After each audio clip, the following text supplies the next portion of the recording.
Good evening, and welcome to the Marian Minor Cook Athenaeum.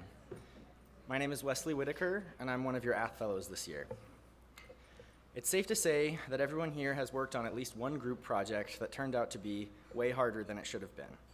No matter the subject or the class, there are almost always problems scheduling a time to meet that works with everyone's schedule, making sure that everyone is on the same page in terms of the final goal, and there are inevitably endless conversations back and forth that, if you're lucky, result in everyone agreeing on a single plan of action. Each person comes to the table with their own perspective, their own unique skills and abilities, and their own values as to the best way to proceed. Despite the group's best effort, there are inevitably times when just a few people shoulder most of the work, while others simply check out or drop the ball on their responsibilities. As frustrating as this process may be, I've always found comfort in the fact that at the end of the day, it was just a grade that was on the line. Now imagine that you're charged with leading a group project with thousands of other stakeholders, and that instead of just a grade, the outcome of your work will actually shape the very city and community in which you live and work. How do you make sure everyone's input is heard? How do you resolve conflicts between groups? How do you make sure everyone is engaged in pursuing the final goal together?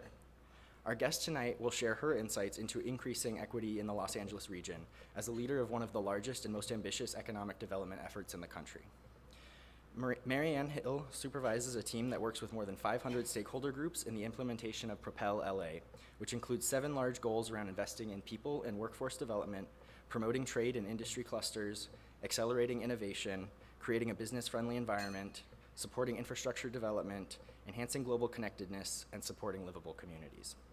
Previously, Hill served from 1987 to 2016 as the president and CEO of Meet Each Need with Dignity, or MEND, the largest and most comprehensive poverty relief agency in the San Fernando Valley.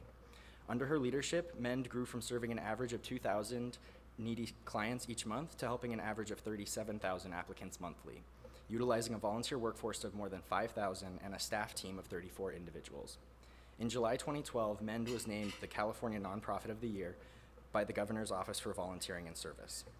Hill is the recipient of the 2017 Valley Economic Alliance Valley of the Stars Leadership Award, the 2013 Center for Nonprofit Management Leadership Impact Award, the 2008 California Association of Nonprofits Excellence in Leadership Award, and several other commendations. She has served as an adjunct professor in nonprofit management at the USC Price School of Public Policy as well. As always, I must remind you that audio and visual recording are strictly prohibited. Please silence and put away your mobile devices at this time. And please join me in welcoming Marianne Hill to the Athenaeum.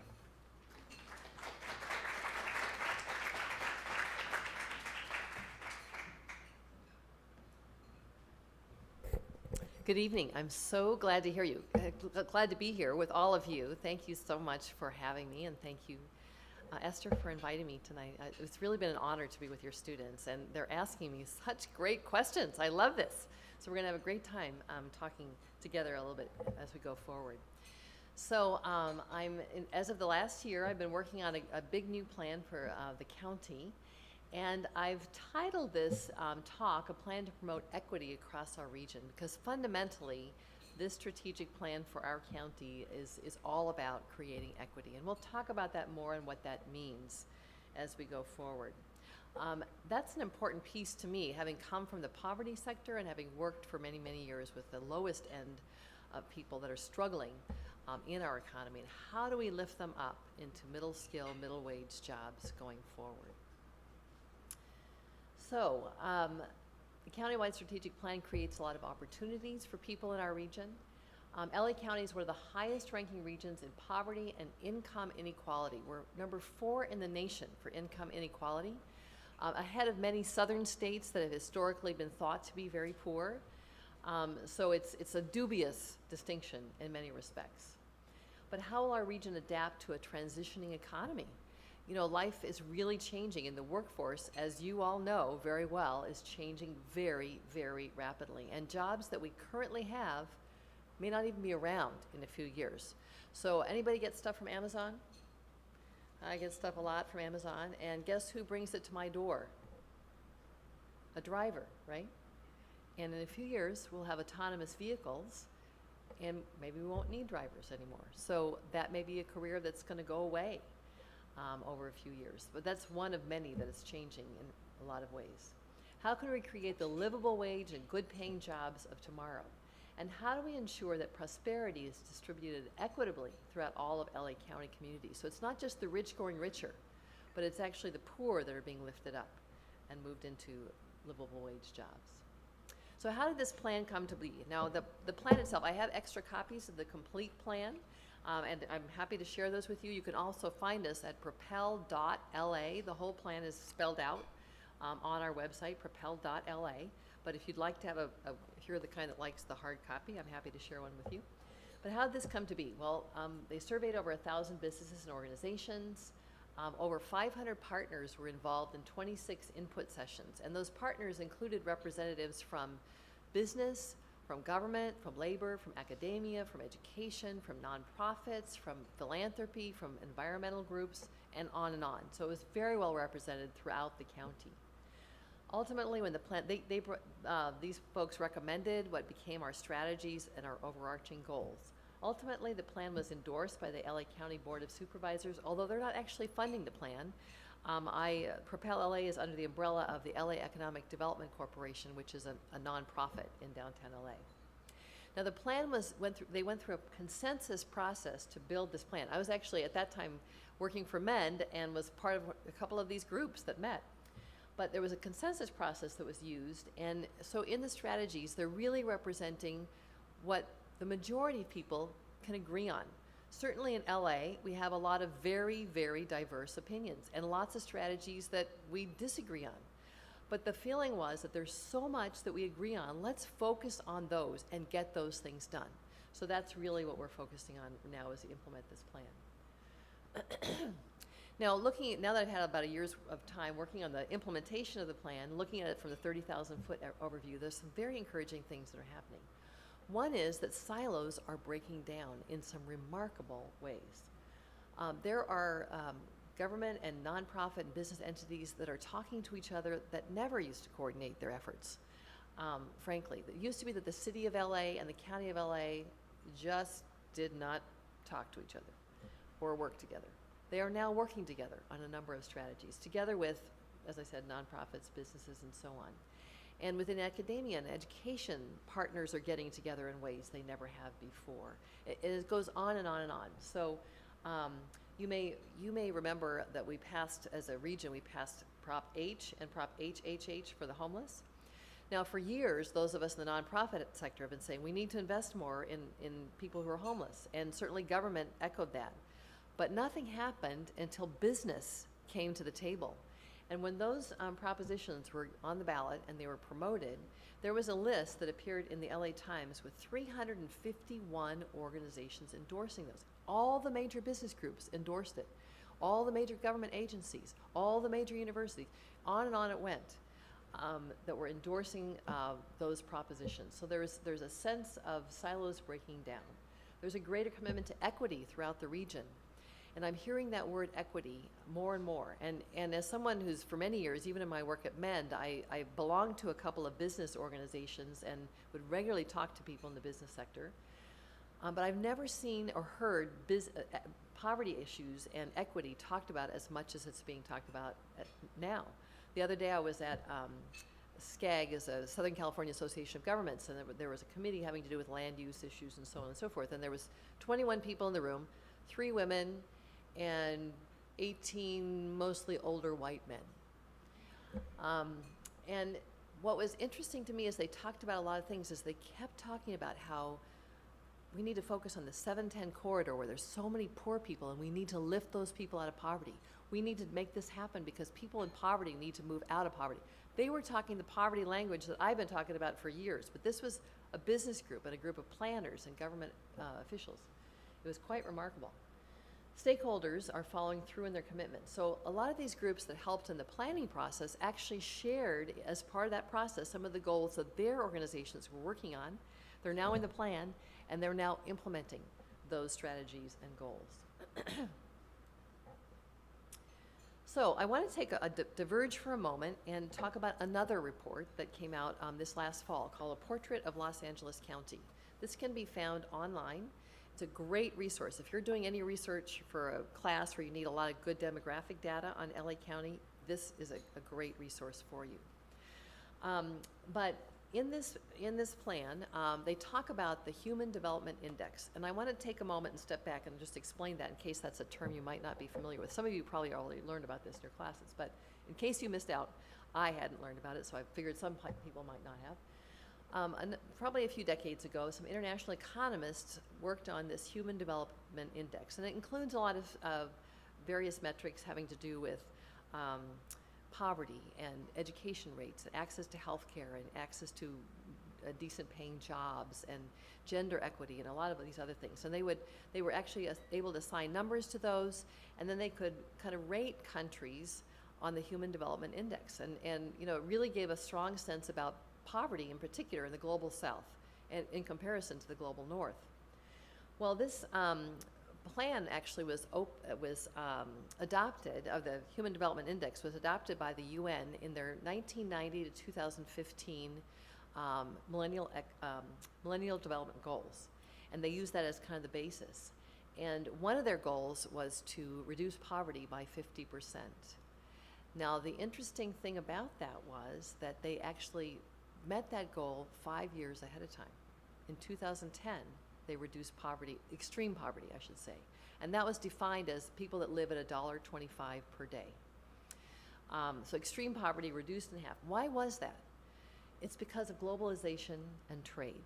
So countries like Mexico and Brazil and Vietnam were able to, because of trade agreements, were able to build manufacturing plants and improve their farming methods and then enter into global trade. And in so doing, they created a lot of good paying jobs for people who have been living in poverty. And they were literally able to move millions of people out of poverty into the middle class. So we'll come back to that. But the Human Development Index was then adapted for use in the United States, and it's now kind of the basis for this plan. So there are zip codes and communities within LA County that on this scale of 1 to 10 on the Human Development Index for the United States are actually in the 2s. If you live in Beverly Hills or Bel Air, your communities are in the 9s. So there's quite a gap, as you can imagine. The average is about 5.43 for the county. And they'd like to, as part of their goals for 2025 in this plan, is to increase to 6.43. And there's, again, a number of factors that play into that. They want to increase life expectancy by 6 months. If you live in Beverly Hills, you are likely to live 10 years longer than if you live in South LA. 10 years. They'd like to increase by at least 6 months. Increase educational enrollment for ages 3 to 24 by 10% and adult educational attainment by 10%. And increase median income earnings in the county by $8,000 annually. So these are some goals, but then they didn't list how to get to those goals, they just listed the goals. So I would argue that our plan, strategic plan, is helping to achieve some of these goals for our region. So as mentioned, we have 7 big goals. Invest in our people is all about education and workforce. Strengthen local industry, and we'll talk about the connection to equity when we get to that. Accelerate innovation and entrepreneurship, be more business friendly, develop infrastructure, connect globally, and build more livable communities. In Goal 1, invest in our people. One of the interesting things that's true of this strategic plan that was not true of the 2010 to 14 plan is that there are 2 major objectives with strategies having to do with early childhood development and education. Our friends in that community were saying, you know, really, it's so critical. We know from national studies that kids that are in preschool are not only going to do better in kindergarten, they're going to do better throughout their educational career and in their life career, whatever that happens to be. And they're actually starting in prenatal. There's a strategy around that as well. So First 5 LA and LA County and some nonprofits are doing a very strategic home visiting program, multiple home visits to families at risk, including encouraging these families to get well baby checkups for their babies and to practice good nutrition and to get their kids into Head Start and other programs like that, and to work on their parenting skills and so on. So that's a very concerted effort that's going very well. So anyway, it starts with preschool and goes, there are strategies having to do with K through 12 and community colleges and 4-year universities and so on. And that's kind of mentioned there. We're in LA Unified School District, high school graduation rates are going up, which is great. You probably know about LA Promise, which is free first-year community college tuition for students that graduate from a local school district. and that's encouraging more students to go to community colleges. And then post-secondary attainment, of course, is finishing programs there. And then prepare and educate the workforce for the future. I wanted to just mention in Goal 6, Objective 6 of Goal 1, tying workforce development activities to economic development goals. Now that sounds kind of logical, but what's been happening, community colleges in particular have been getting a lot of attention in recent years. And what's happening at that level, historically they've kind of been saying, well, we've always done things this way, we do these little pilot projects, and isn't that fun, whatever. But now there's a state mandate called Strong Workforce that's funneling hundreds of millions of dollars into community colleges, and basically mandating that they have to work together with their other community colleges and adult ed people and the workforce boards and the CSUs and universities, and really focus their education on what industry needs and the jobs of the future, not the jobs of the past, the jobs of the future. So they need to expand internship and apprenticeship programs, offer more career development programs for targeted populations. This isn't only community colleges, but targeted populations could include veterans, disaffected youth, ages 18 to 24 that are not in school and not working, ex-offenders, people midlife that want to go back and pursue a different career or need to because their job is eliminated, and so on. And then make college courses more relevant and specialized to match industry needs. We've kind of talked about that. So the good news is community colleges, adult ed, CSUs, other universities, or workforce boards are regularly meeting together and coordinating their efforts. This fall, the Center for Competitive Workforce was launched, and they are really doing research that will drive new college curriculum.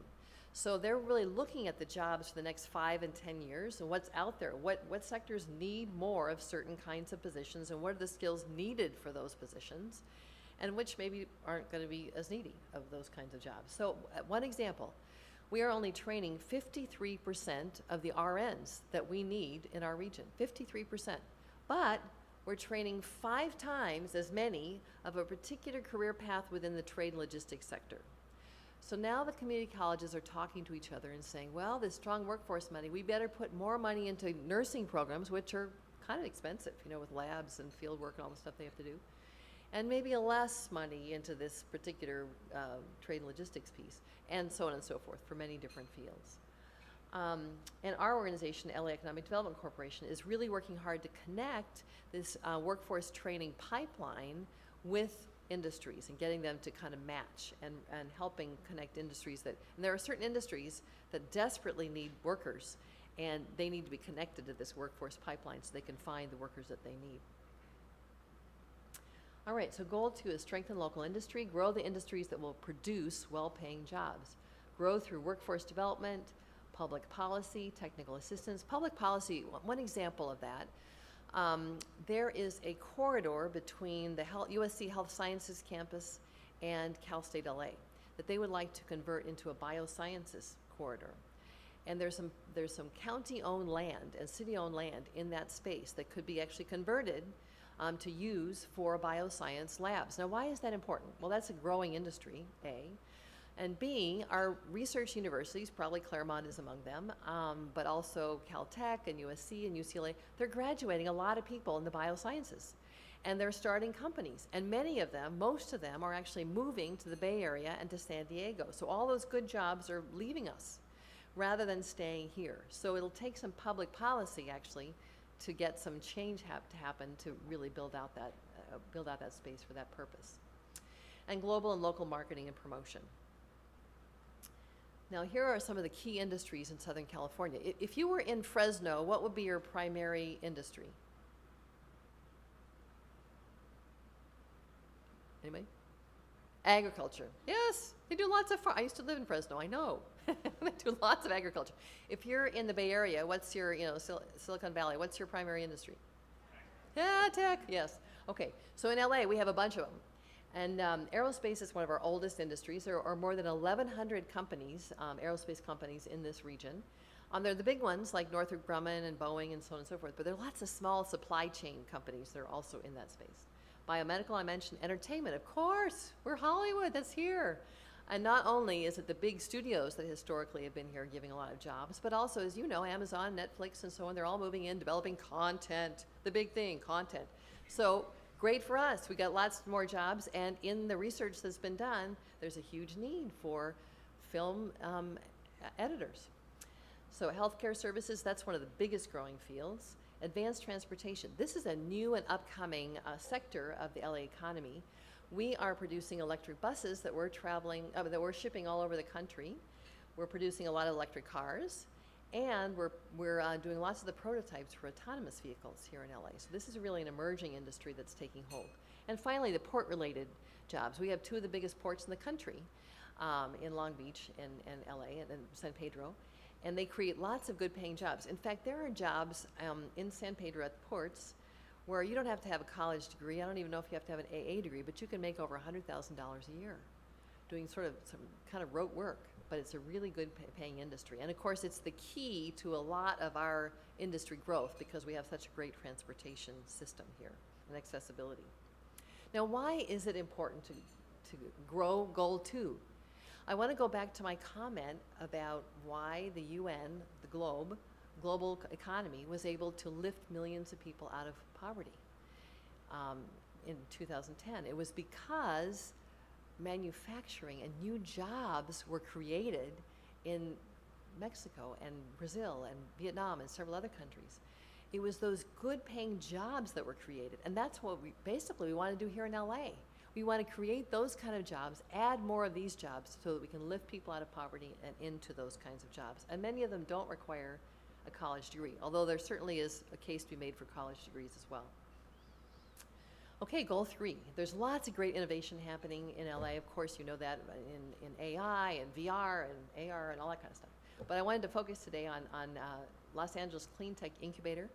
Somebody told me they've actually been on a tour. If you haven't been, it's a great place to go, LACI. It's the world's largest startup accelerator for clean technology. It's located in the Arts District in downtown.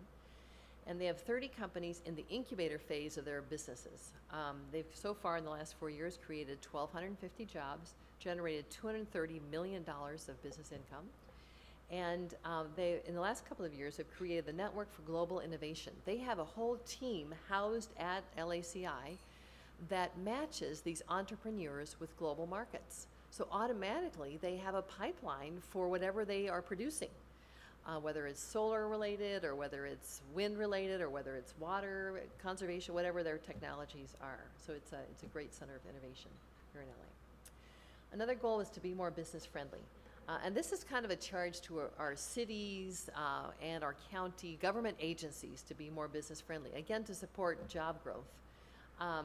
Now, a couple of years ago, the LA County supervisors approved a LA County Small Business Initiative. I think LA County has something like a $30 billion budget every year.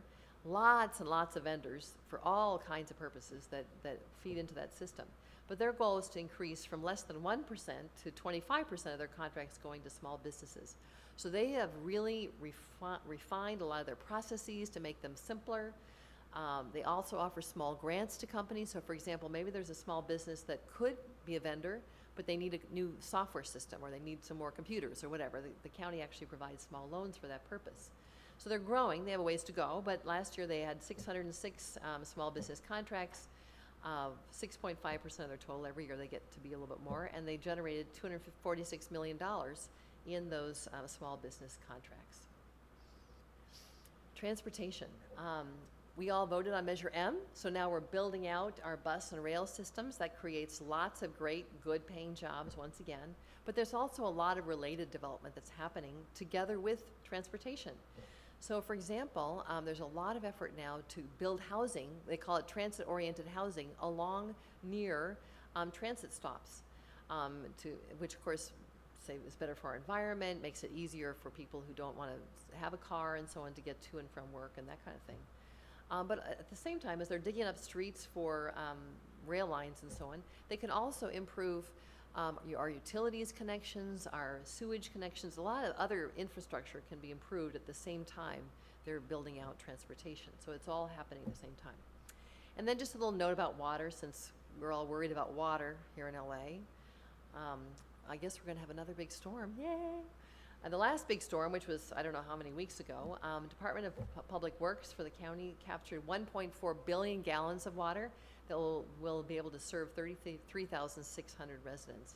And those leaders in the water space are really aware that, not only are we in drought, but we need to be less reliant on Northern California and the Sierra Nevadas and the Colorado River for our water source, and they need to really do a better job of saving and reclaiming water. So they're working on strategies around that. Now, World Trade. The World Trade Center, which is co-located with us, did a bunch of trade missions to all these countries. The most important thing, and I didn't know this till I worked for LADC, why do we care if there's foreign investment here in LA? It's because they create new and good paying jobs that were not here before.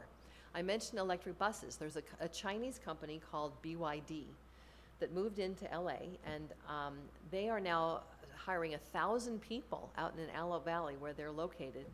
And those are jobs that weren't here before, but they were here now because of trade, global trade and global investment. Now, just a little fun fact, which country do you think has the greatest investment here in LA, or has the strongest presence here in LA? Any thoughts about that? Yeah. That's one of them top, but not the top. Anybody? China. I guess China. Wrong. They're number 9. Who would have thunk? Canada, I think, is number 2. What's number 1? Japan. Surprised me. Germany is also in the top 5. You know why? Because they bought Trader Joe's recently. There's a German company that bought Trader Joe's. So now they have a stronger footprint here in LA. Anyway, so global trade really impacts the ability to create, again, new jobs to bring people from poverty into livable wage jobs. And then goal 7, build more livable communities. And there's some kind of disparate strategies, but around homelessness, job creation, health, mental and physical health, housing, and environment. So I'll just talk about a couple of those right now. In goal 7.3.8, carry out environmental sustainability actions that support environmental and economic co-benefits. Now, here's an interesting, if you don't know a lot about, because I know some of you are from out of state, so you might not be aware of this. 710, the I-710 is actually an area where there's a lot of low-income communities. So on this Human Development Index, there's 13 low-scoring communities along that corridor. Any idea why? And they have a high rate of asthma, high rate of respiratory illness. Why? Anybody know?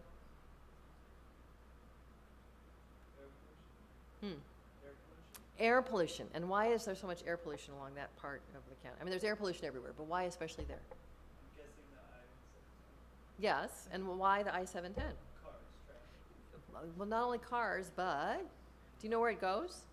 It goes from the ports north. So all those trucks that are picking up all those containers at the ports are pouring into the 710 and heading north, creating that much more pollution and that many more health problems. So it's really it's one of the major unsolved equity issues in LA. There's a lot of poor people that are suffering because of our growing economy. What are we going to do about that? So Metro, our regional transit system, has actually a project where they're committed to really improving air quality and considering they're getting a lot of community input as they put together this plan for that particular region. So, and of course, as we get more autonomous vehicles, there may be some truck drivers out of work, but it also will help with the air quality in that area. Homelessness is another issue that's at top of mind for many of us because as the LA Times has said, they've done a series of full-page op-ed pieces the last several days, and they've said our homelessness problem is a national disgrace, and it really is. It really is. If you go in downtown LA, there's neighborhoods where you can drive one block will just be, oh my gosh, it seems like 50, 100 homeless people are living. And the next block will be developed and exciting and whatever. And it just goes back and forth like that. But, you know, so many off-ramps to the freeway and those kinds of things. But the good news is there's a lot of work that's being done around this issue. So the county supervisors approved a plan to combat homelessness that included 51 strategies, and they're kind of divided into groups. So one is that there's a coordinated system, and this is one of the sectors of our community where we're seeing those silos break down. So the city of LA and the county of LA, the other cities in the region, the nonprofit sector, the faith-based sector, they're all kind of working together and complementing one another. They have a single point of entry, so if someone's newly homeless, there's one point of entry and they're all using that same application. So that's one part of this, the strategies, several strategies under that. Prevention of homelessness. And that includes if a family's right on the edge and are going to lose their place to live, they can be given rental assistance or short-term housing until they can get something for the longer term. Housing in general, rental assistance, as well as the development of housing, and for the homeless specifically, supportive housing that includes social workers and healthcare workers and others to really work with those clients that are or residents that are living in these houses. And then increasing the income of homeless people. Of the 51 strategies, 36 strategies have been fully implemented. They're on the ground, they're actually working. 9 are partially implemented, and 6 more are scheduled to kind of rolled out gradually over 2018. So a lot of work is being done. And so across the top, you see some of the statistics from just, from July through December. I think they're going to start doing quarterly reports from here on. But this is the website, if this is of a topic of interest to you. This website gives the full report, all of the strategies and so on. And again, they'll be posting quarterly reports on how they're doing as far as the homeless problem. The issue, though, of course, in LA is the high cost of housing. And so I mentioned this, I think, earlier today, but during the Great Recession, we lost about 90,000 manufacturing jobs that paid, on average, $50,000. And we replaced those with about 90,000 service sector jobs that pay, on average, $20,000 a year. Now, I checked a couple of weeks ago, and average rent in LA County is going to hit $27,000 a year in 2018. So $20,000 of income and $27,000 of rent, it doesn't work. It just doesn't work. So there's a lot of people that are living right on the edge. And so as we are housing people and preventing homelessness and finding jobs and so on, there's also, and people are moving into supportive housing that are homeless, there's also more people coming into that system. So it's a scary thing. In terms of housing, of course, you probably are aware the state legislature passed a whole package of bills to really encourage housing development in the next few years. And as part of that, one of the mandates in this program, there's some more funding available to localities and so on, but cities are now mandated to actually fulfill their housing goals. For many, many years, many cities have said, oh, our plans are to do this, and they would never finish their plans. So the housing never got really built. But now they're actually being required to do that because it's such a crisis. And the county and the city are both looking at proposals to, there's some proposals on the table how to control rents to some degree, but also are looking at ways to streamline systems to make housing approvals for housing development go much more quickly, because that's another issue that tends to take a long time. Some cities are really efficient when it comes to approving housing development, and others are kind of slow, and the county is really slow. So I want to go back once again to the profile or portrait of LA County and talk for a moment about the social determinants of health, which really connects well to our Build More Livable Communities goal. The social scientists and health professionals in recent years have realized that good health is a lot more than doing stuff like eating your fruits and vegetables and going to the gym a few times a week and watching your cholesterol and all that kind of stuff. It's a lot more than that. Really, what's happening in health is that all these, what they're called social determinants. So the neighborhood where you live, if you live on the 710 corridor, even if you ate a great diet, you may still have asthma. You may still have respiratory problems. If there are not many parks so that you can exercise and have your kids get out and exercise, that's another factor. Health and healthcare, a lot of it has to do with access to healthcare. Now, we've been pretty good in California about building out our healthcare system. It's not true in other parts of the country, but that is a big determinant of one's health. Social and community content. There's something called the Latino paradox. Anybody heard about that? Where Latinos, just demographic data tells us that they actually live longer than many of us, even though they have a higher incidence of diabetes and obesity. And they think, the theory is, that because Latinos in general have a very strong social network, very strong family network, that may be part of the reason why they're living longer. Education, of course, is very important and a big determinant about your future you know, whether you can, or if you're in poverty now, whether you stay in poverty or move out of poverty. And just FYI, in public schools, 66% of Latino children are in low-income schools that are getting subsidized lunches and so on. And most of the schools are resource challenged in many respects. So it plays a big part in the future of poverty.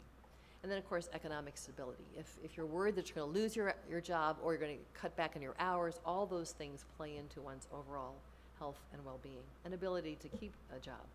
When I worked at MEND, our clinic was very active. We also had a big homeless program, a services program. And there was a man that came one day that was just really sick. And so we sent him to see the doctor in the clinic. And they found out, he'd been sick for a while, they found out that he had missed so much work because he was sick that he lost his job and ultimately ended up homeless. The root cause was that he had diabetes that was untreated. Once he got the diabetes treated, he was then able to go back to work and support himself. So there is a lot of times a connection between health and economic stability. So these are some of our sponsors of our program. And we just want you to stay in touch on our Propel LA website. You can sign on to our social media. We'd love to connect with you that way. If any of you are interested in an internship, we have, I know some of you are interested in data and metrics. We have a data analyst, and we often have college students that work with us. Also in marketing and communications, that kind of thing. We'd love to have you be involved. We are located downtown, which is a little bit of a challenge being out here. I learned today, given how long it took me to get here. But anyway, we'd love to have you be involved. So I think that's it for my presentation, and I guess now we can open it up to questions.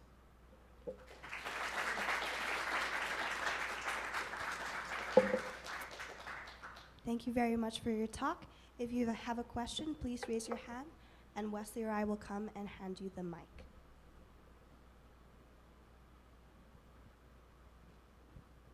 Hi, thank you so much for coming to talk to us. Sure.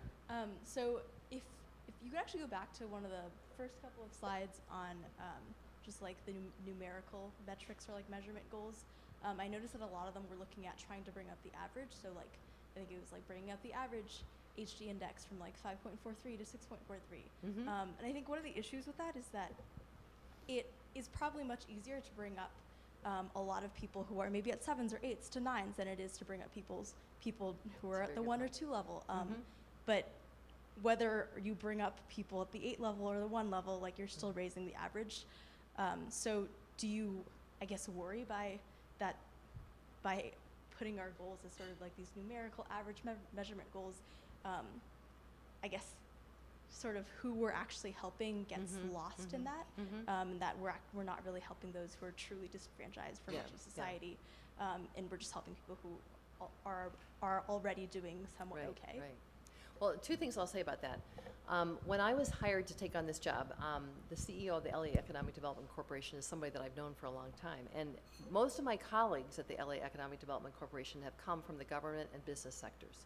I am the only one from the nonprofit sector.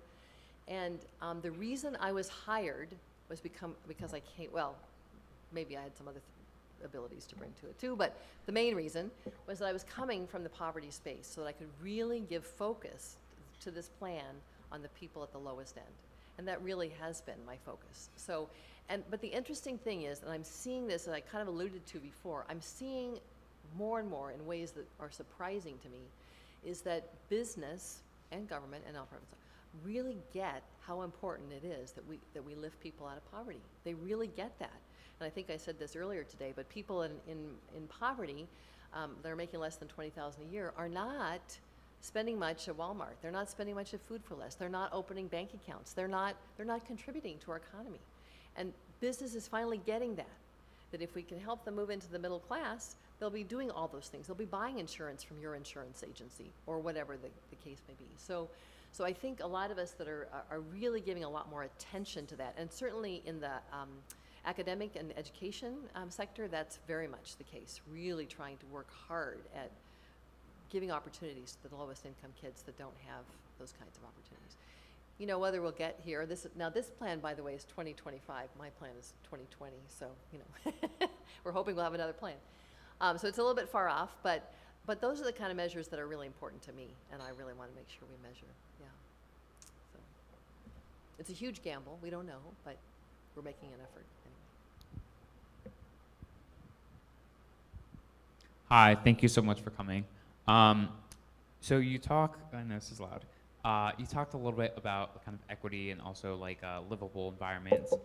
So with respect to like the environment, what are your plans for like energy? And like I know there's a growing desire like in California and in different counties to switch to like clean energy alternatives, but those are also a lot of times kind of out of reach for many lower income families. Like where does that fit within the plan to kind of switch to Yeah. cleaner and more renewables? Sure, Yeah. sure. There's, it's interesting, our organization is a part of the California Leadership Network, and these are economic development corporations or organizations all over the state.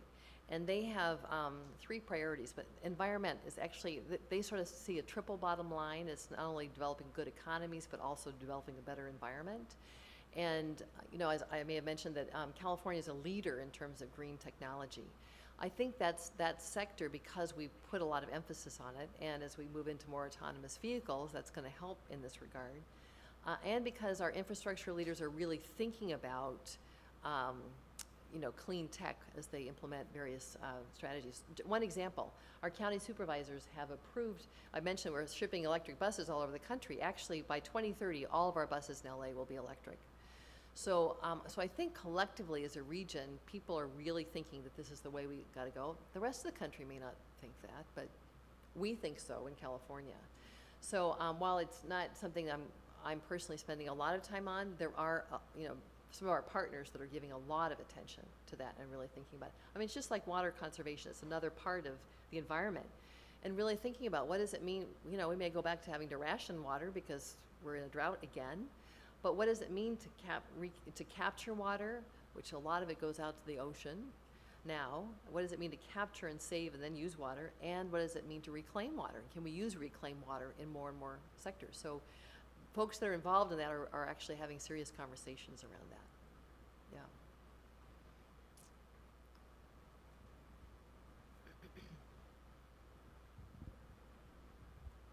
Hi, thank you. It's working. Hi, thank you for your talk. I was interested in how, when you were collecting all the data for the strategic plan, were there any of the results that really surprised you? Now, I should say that the plan was developed before I actually started. So, was there data that surprises? We're collecting data all the time. So, and in a lot of different ways. Well, I think just for me, I think for our team, one of the things I mentioned, the whole issue of the shortage of training of nurses. In certain career fields, we're just not training enough people, and we're really overtraining other people. So that's kind of a small subset of the overall data. And we're, by the way, on our website, we have a data analyst, and she's got 50 or 60 metrics all over the map. Some of them measure environmental stuff, and some of them measure how many lines of rail we're building, and they're all educational attainment, all kinds of stuff. So, so we're measuring a lot of different things. I don't know if there's anything specific that surprised me. A lot of it intuitively I was aware of. Like, for example, I didn't specifically know that we're number 4 in the nation for income inequality. Intuitively I could kind of surmise that, but it's actually interesting to know that. Yeah. So, but data is playing an important role just in how we shape a lot of public policy, much more so than it used to, which I think is a good thing. Yeah. Yeah, any other questions? Yes.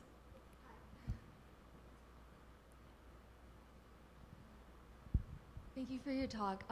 So I was thinking that, so government applies more towards like the end goal, so you guys create more jobs to keep people out of poverty, whereas like nonprofits do more of like the educational aspect or like providing like resources to these impoverished families. So how closely would you say the government works with these nonprofits? It depends a little bit on the sector, but the great example is the whole homeless initiative, and that really is a collaborative. There's about 50 people representing nonprofits, government agencies, cities, so on, that are all really working together, so it's a very collaborative space. That's also true in the early childhood space with this home visiting program, where there's nonprofits and government working together, and I'm seeing more and more of that happening, which I think is a really good thing. We are doing some, they're rolling out a big plan for disaffected youth, the county is, and I think we have right now a board of supervisors who's really interested in social innovation and willing to look at the data that's being produced nationally and elsewhere and saying, well, based on this data, this looks like it's successful, let's implement that, you know, on our county. So I think there's more and more of that. Certainly a lot of nonprofits are, you know, having worked with nonprofits for a long time, many of them are very much unto themselves, and they're just totally focused on their clients and their project and their work. Others are more broad thinking and are engaged with, you know, various entities in the region. So it just depends a little bit on the nonprofit.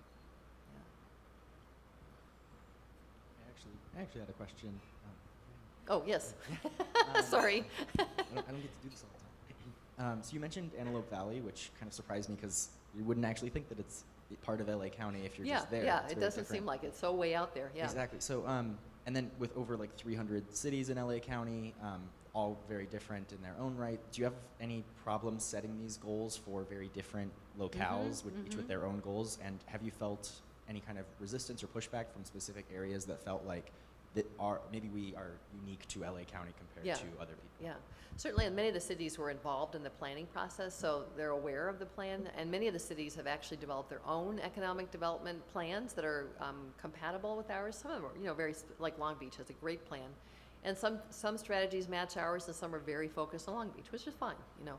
And we work very closely with them. So Santa Monica is doing something similar, and that kind of thing. So in Antelope Valley, I was at a meeting where they were working on their own plan, and some of it's kind of focused. They have a lot of aerospace and NASA that's out there, and BYD, the bus company.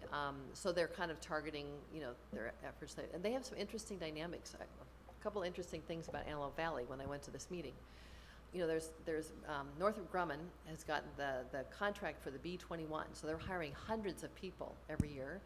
They have a collaboration with Antelope Valley College and Goodwill. Goodwill recruits low-income people to go through this 8 or 10-week training program at Antelope Valley College. Northrop Grumman has guaranteed that they will interview every person that goes through that program, and they're actually hiring about 90% of them. People are starting at $40,000 to $50,000 a year with full benefits and an education fund. So for not having a college degree, that's a pretty good place to start a career. But also, the interesting factor is that aerospace is an aging industry. When I was at this meeting, somebody from NASA said, our average employee at NASA is 60, age 60. So they are desperate for younger workers. And part of it had to do with, back in the 90s, if you know anything about our economic history, there was a big drop-off, and we had a recession at that point.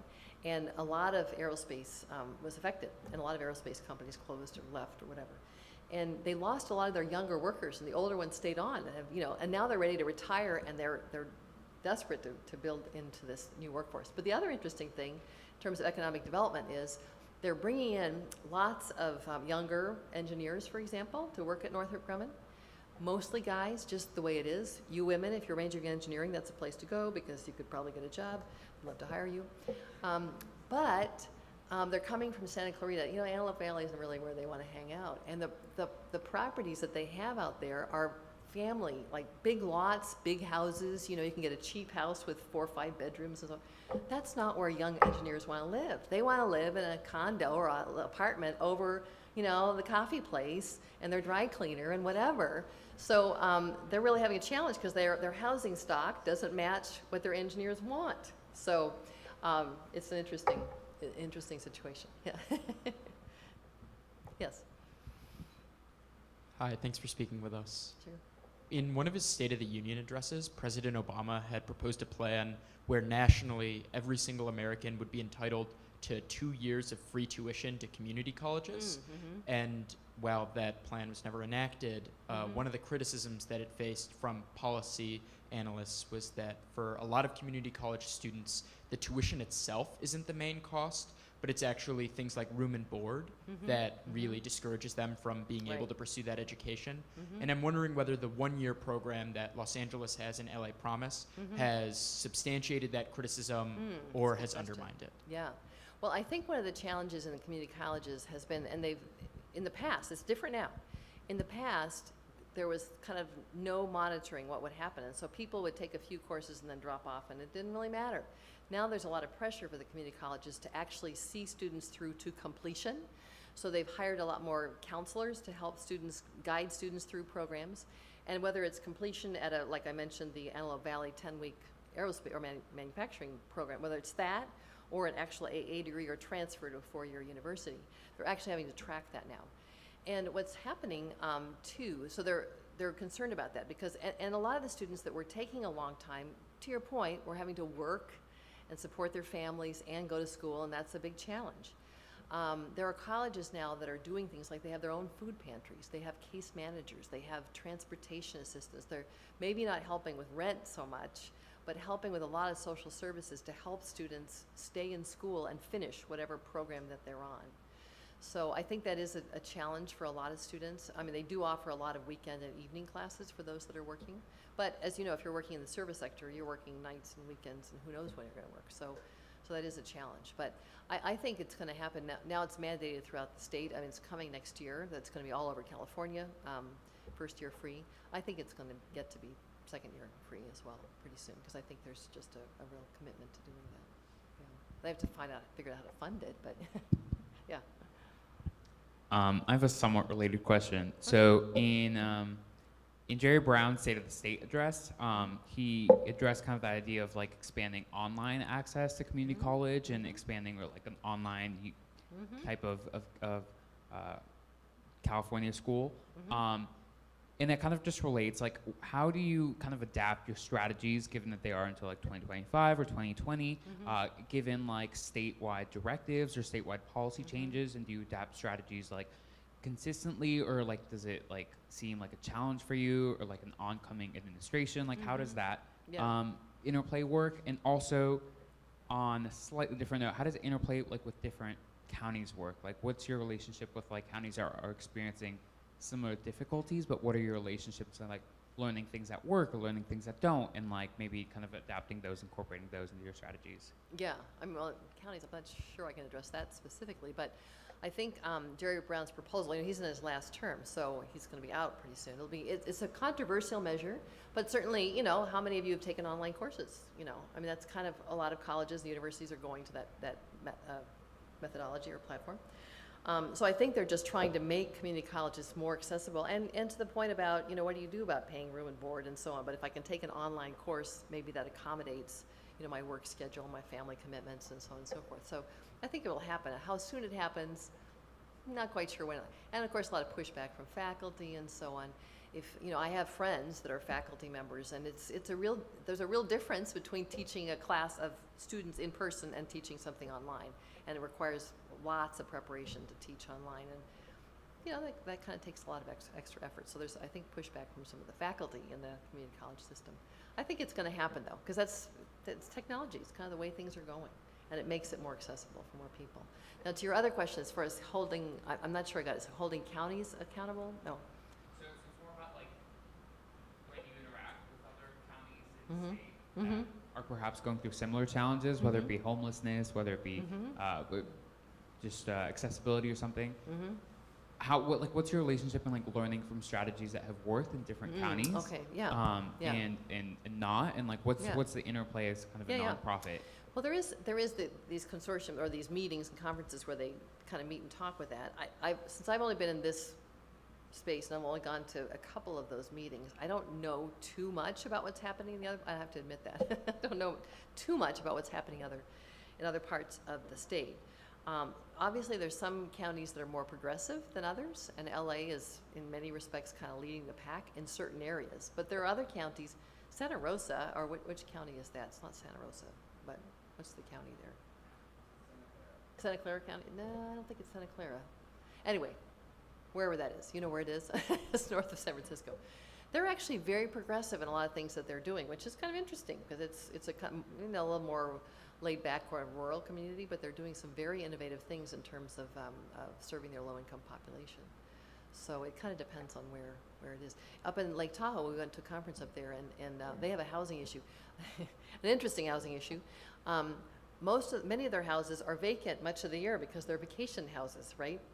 Like we were in South Lake Tahoe, and so lots of empty houses, and yet they have a real problem with housing for their workforce. When you're talking about all the waiters and people that work in the casinos and so on, so they're not people that make a lot of money.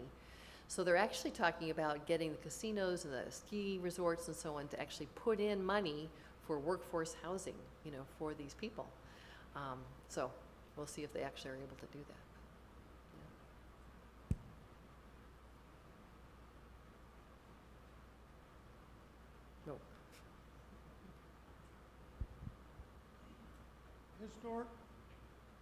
Historically, the funding for low-income housing has been federal tax credits. Are those still available now with the new tax plan? And if not, is there anything being done to supplement that to promote more low-income housing? Right. I'm not a housing expert, so I don't know that specifically. I've just heard my housing friends say that there's less money coming from the feds for housing. So I don't know that I could address that. I think in general, social services, social, impact programs are being funded less right now in the current administration. So I'm sorry that I can't address that particular question. I know there's a lot of obviously local, funding sources from different streams, state and county and private, and there's some joint public-private partnerships as well that's involved in housing development. So.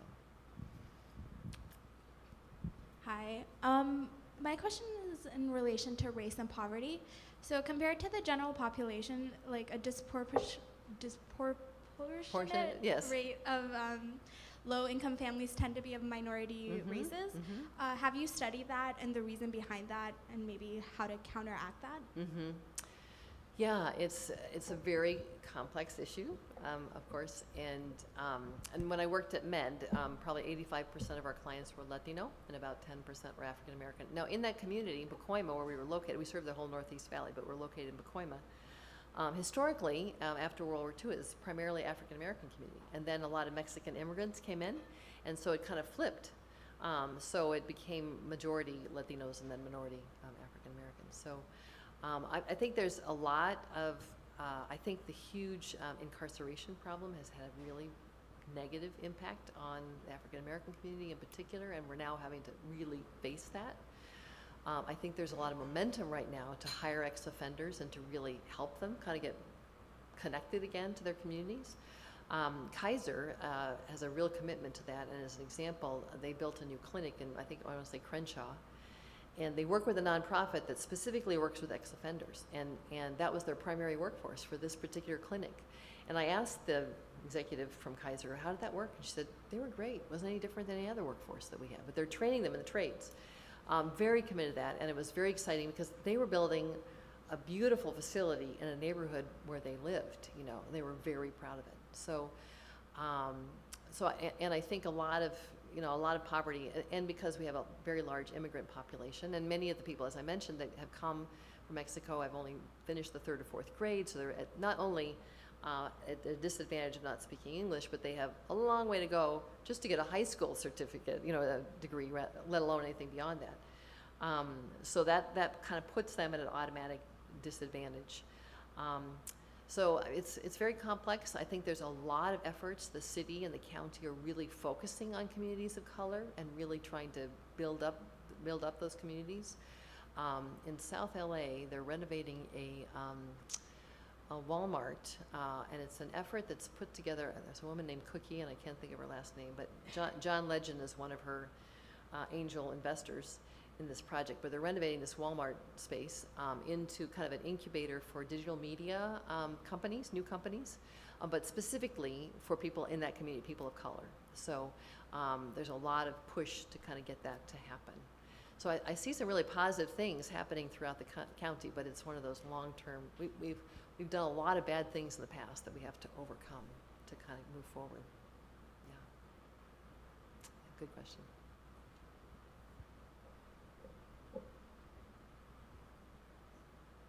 Hi, thank you so much for coming out today.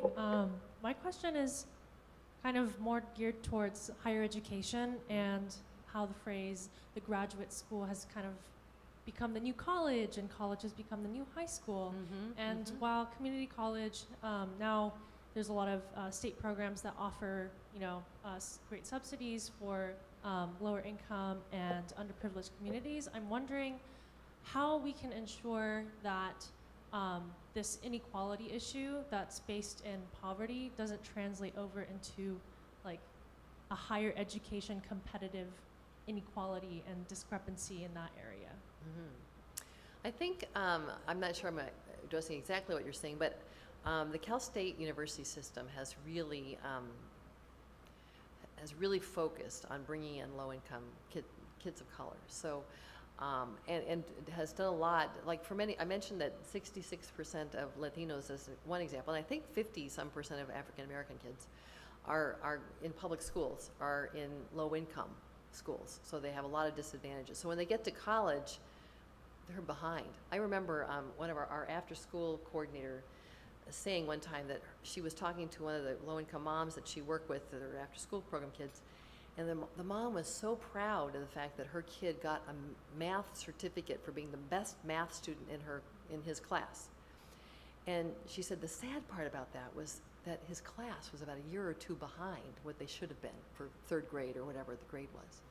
And so if you're moving through the system all the way behind and you get to college, you're really behind, you know? So there's a lot of remedial work that has been done for a lot of students at the CSU level. And I think, and I don't know the numbers exactly what they are, but it's a pretty sizable percentage of the population that actually comes from low to moderately low-income families that are in the CSU system. So they're really working on that issue. I know I don't know a lot about the Claremont colleges, but I know since I have a USC connection, I think something like was it 28% of their current class is low-income. And they've been very proactive about kind of reaching into that community. And they have, as you may know, they actually kind of sponsor some local schools in the area around USC. And there's sort of a pipeline where kids can go through those schools and get into the university. So, so they're putting more focus on that as well. So this is one of those areas where I have a lot of learning to do, so I hope I learn more as I go along. We're going to end there for tonight. Please join me in one more time thanking Marianne Hill. Thank you very much.